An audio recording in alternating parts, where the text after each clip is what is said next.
Question number 24. Explain and give reasons at break-even point C consumption equal to income Y. So पहले हम graph बनाते हैं और फिर इसको समझाते हैं. X एक्सेस सबको पता है, ये X एक्सेस होती है, ये Y एक्सेस होती है, बराबर है.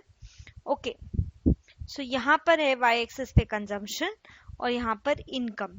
ठीक है, अब जो भी इनकम है वो जीरो से स्टार्ट होगी. ओके, क्योंकि इनकम जीरो भी हो सकती है. कंजम्पशन कभी जीरो से स्टार्ट नहीं होगा, भले ही इनकम नहीं है तो भी कंजम्पशन तो हो गई. सो कंजम्पशन हमेशा थोड़ा ऊपर से स्टार्ट होगा. सो इनकम का सबसे पहले हम 45 डिग्री का कर्व बनाते हैं जो जीरो से स्टार्ट होगा.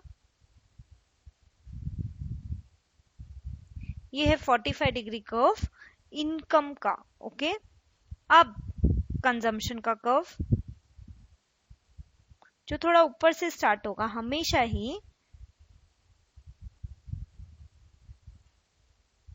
ये हुआ कंजम्पशन का कर्व. ओके, अब यदि इनकम नहीं है और फिर भी कंज्यूम कर रहे हो तो डिससेविंग हो जाएगी, बराबर है. सो डिससेविंग वो कैसे होगी? जीरो के नीचे से हम स्टार्ट करेंगे.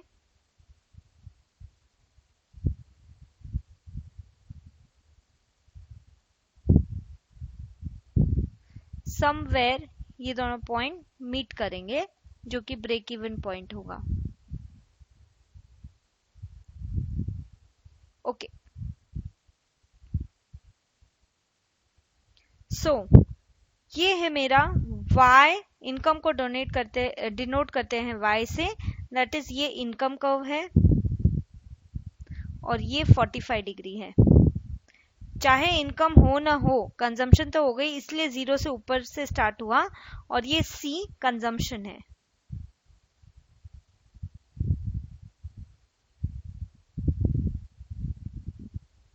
This is consumption. ये B ब्रेक इवन पॉइंट है.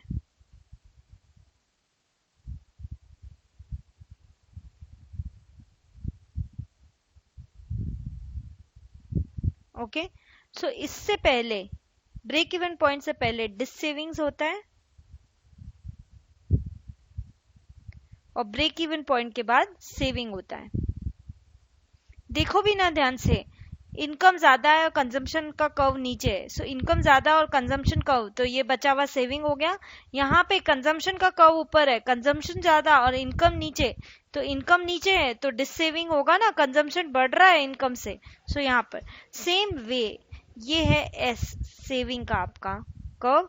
सो ये पोर्शन जो हो गया ये हो गया सेविंग और जीरो से नीचे जो भी है वो क्या हो गया? डिससेविंग.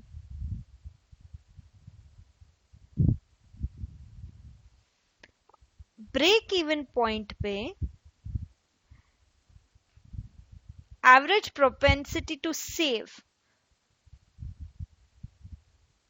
जीरो होती है क्योंकि कोई सेविंग है नहीं वहां पे. And average propensity to consume पूरी की पूरी 1 होती है.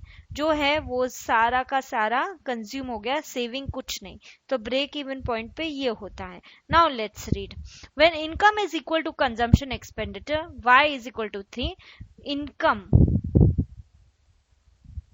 उसमें से दो पार्ट हो सकता है, कंजम्पशन एंड सेविंग. इनकम 100 थी, पूरी की पूरी 100 कंजम्पशन में गई तो सेविंग तो जीरो होनी ही है. So when income equal to consumption expenditure, देखो income is equal to consumption expenditure both 100.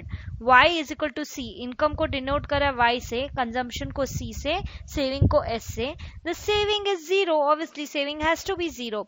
Eight this point of income people are neither borrower nor saver. न वो बोरो कर रहे हैं किसी से, न वो सेव कर रहे हैं अपनी इनकम. जो है वो सारी की सारी कंजम्पशन में खत्म कर दी. तो ये क्या है? Break even point. At break even point the saving curve SS intersects x axis indicating zero level of savings. ये सेविंग कर्व है आपका SS saving curve. SS saving curve ये x एक्सिस को इंटरसेक्ट किया एंड यहाँ break even point पे there is zero savings. ये point क्या है? जीरो सेविंग का पॉइंट है, ब्रेक इवन पॉइंट है. Okay, at break even point income curve intersects consumption curve. Break even point पे इनकम कर्व जो है इट इंटरसेक्स कंजम्पशन कर्व. ये रहा आपका income curve, it is intersecting consumption curve. ये है break even point. At BEP average propensity to save APS is equal to 0. है ही ना, सेविंग कुछ है ही नहीं. So APS has to be 0. Average propensity to save S has to be 0. Average propensity to consume APC is equal to 1. क्योंकि जितना income था उतना का उतना पूरा कंज्यूम कर लिया. सो आप करिए 100 on 100, आपको 1 ही मिलेगा. सो एपीसी इज इक्वल टू 1.